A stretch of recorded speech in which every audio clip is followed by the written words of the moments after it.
I think that it is safe to say that our Jurassic Park is getting substantially bigger with each week. But one problem we've started to have because of this is that the time to travel between the different zones is getting insanely long. So let's do something about that. Welcome back to Building Jurassic Park. At this point, the pathways are already there between the zones, since they had been drilled out by the train miner.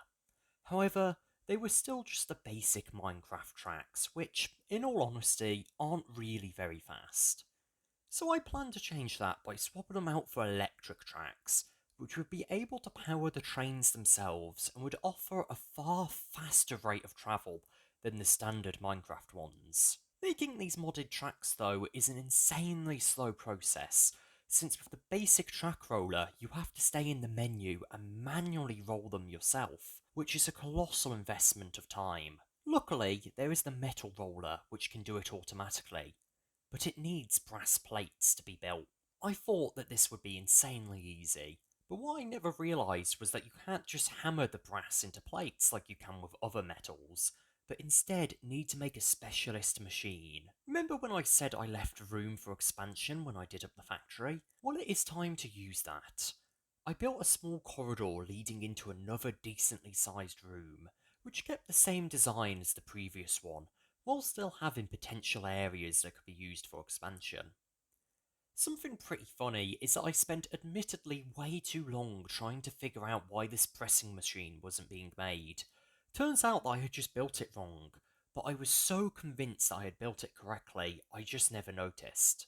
The other problem I had is that the immersive engineering mod primarily uses its own energy source, which is transferred using literal wires as opposed to cables like our other tech mods. Luckily, there was a heat transference machine, which required a warm and a cold block to generate power. For the cold block, I just went and grabbed some snowballs and compressed them into ice. Then, when the ice almost immediately melted, I got some packed ice instead. For the hot block, I used a small block of uranium. After all, what's a small amount of radiation poisoning between friends? Once I got the metal roller built, I realised my next problem. I needed a bunch of blaze powder, so it was time to go on a blaze hunt. I did this until my sword broke. Then I just made a new diamond one and built a track replacer and an electric locomotive. I was so excited to get these trains running that I just placed the electric train down and linked it to the track replacer and sent them on their way. Then I immediately realised the problem. The electric tracks which would power the train were not already placed, so the electric train kept running out of power. Now, looking back, I could probably have just put the train at the back, but I didn't think of that at the time, so instead I pushed the track replacer personally, which took so much time and cost me so many crowbars. At least it was an excuse just to make a far superior steel crowbar. Once all that was done, I realised that it was pointless because I needed to put shunting wires under all of the electric tracks or it wouldn't work. When I say I spent multiple days working on this, I mean it. I swear I almost went insane doing it. But you know what? When it was done, it was totally worth it, just being able to travel between zones so much quicker than before. While I had been doing all this though, Martha had been sprucing up the base a fair bit. First off, she built the security office up at the herbivore zone, inside which we have Judgmental Pumpkin, who will be watching the CCTV systems at some point. And behind the desk, I moved this archer villager. Back at the lab, she built the helipad, so we finally had a designated place to land the helicopter instead of just in the field. She also put down some nice cosmetic stuff like this path and some plants, as well as an actual place for us to park our cars. Right, so what's the actual plan for the Gallimimus? It's gonna be down one of the sides the walkways are. And it's gonna be really fucking big. And Sorry, walkways up? yeah, to the from the dock to the. Oh, okay, I thought you meant to the herbivore pen. No, no, no. I was going to say, that's a substantial distance. Sorry, I just. You were Yeah, that makes more sense, yeah. Yeah, and then it's gonna have a little like wooded. Area, but it doesn't go into the wooded area, right? No. I mean, it's gonna have like a little like wood little shack hotel thingy at the back, a little pod. Cool. So that'll be one of the 3 hotels we'll have. Yeah. Perfect. So we'll just need to do the path then first, and then we can work out the border out of dirt. Yeah. Replace it with wire and go from there. Hmm. Perfect. Right. Let's go and work out this path. But yeah, you see where that pillar is? No. Yes. That's where the dock ends. Okay. So the path is going to be starting from there. And I'm assuming it's just a straight up, straight path. Sort of a little windy looking, but it's more or less gonna be straight. Okay. Like nature sort of thing, you know. Just a solid straight brick path. Just.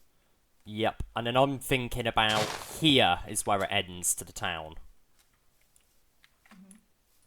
So basically from here to there, maybe, you know what? Maybe a bit more like here, and this be the entrance to the town. Just happened. Yeah, that works. Perfect. We will work with that then. And then obviously the town can have a more windy path as well. Seeing what Martha had built and having a quick meeting about what we were going to do next got me a bit restless to go out and build another pen while I waited for the resources to be gathered. So I went back to the Carno area and decided it was time to build another multiple dino pen. See, I have this Word document filled with all the Carnos in the mod, and which ones can actually coexist with the others without starting a mass brawl every 5 seconds. So for this pen, I planned to put in 5 different breeds of dinosaur, meaning it needed a fair amount of space for them to all walk around in. I decided for this one I was going to keep the interior terrain more or less how it already was, because with the walls it actually did look decent enough.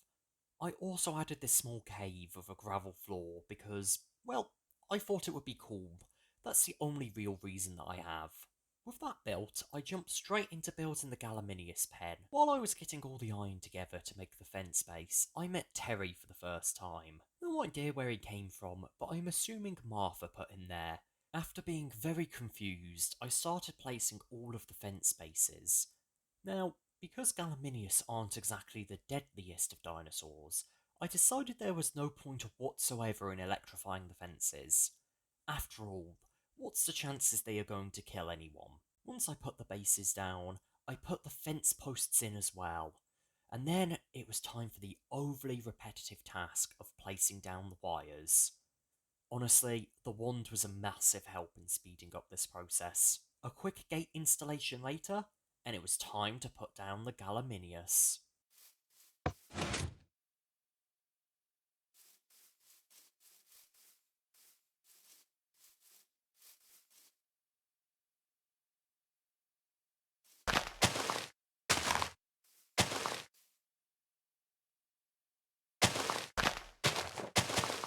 While I was at it, I went back to the carnivore zone, and in the new pen placed down 3 Astrolorators, 2 Barrys, 5 Guangs, 2 Heras, and 2 Metaraxes.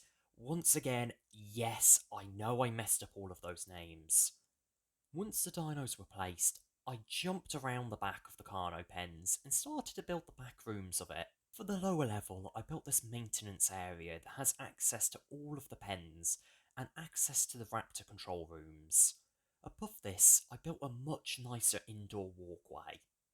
This walkway will have signs saying what dinosaurs you are looking at, and maybe a bit more information about them. However, this is where I'm going to leave this week's episode. I know it probably isn't going to hit the 15-minute mark and will probably be one of the shorter episodes we've done, but it's my own fault for dedicating so much time to the train system. Also though, I am preparing to build something next week I have been wanting to build for ages, and that I think will become a key part of the park, but I've had to spend this week gathering resources for it. So join us next time on Building Jurassic Park.